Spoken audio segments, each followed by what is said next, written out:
Engels, Engels, alles Engels.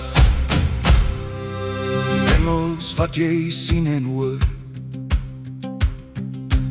in ons skole, in ons kerke, word ons moedertaal vermoor. Ag, hoe word ons volk verander, daartoe werk ons leraars saam.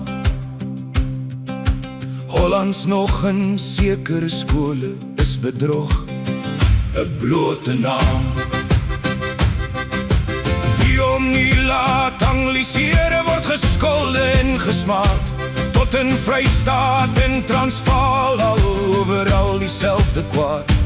Dis vooruitgang, roep die skreeuers, dis beskawing wat nou kom. Die wat dit nie wil gelowe, die is ouderwets en dom. Hey! Wie daarteen durf getuie, is 'n patriotsrebel, word verag, gevloek, belaster en beswadder van die hel. Met die vader van die leuen wat 'n land voer, rukkelaan. En verguis wie nie wil saamdoen, overal waar hulle maar kan. En ons volk met slaap bevange, droom van vrede is gerus.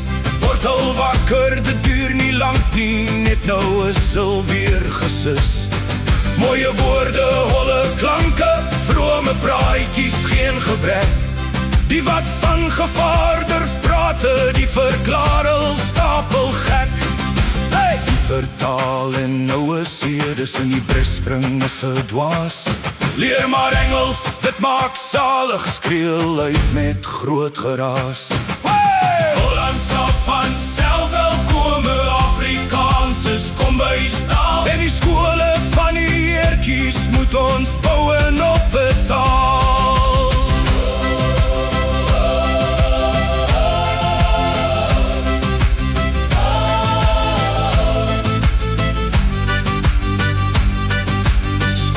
Waar ons seuns en dogters word verster en geleer. English history, English grammar, net soveel jou hart begeer. En ons kerke deur ons vaders van hul sweet en bloed gebou.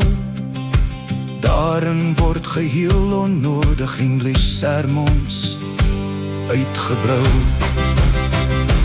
Sal daar geen verandering kome, meer solank ons volk bly slaap. En maar voortdans op die pype, op die fluite van hul paap.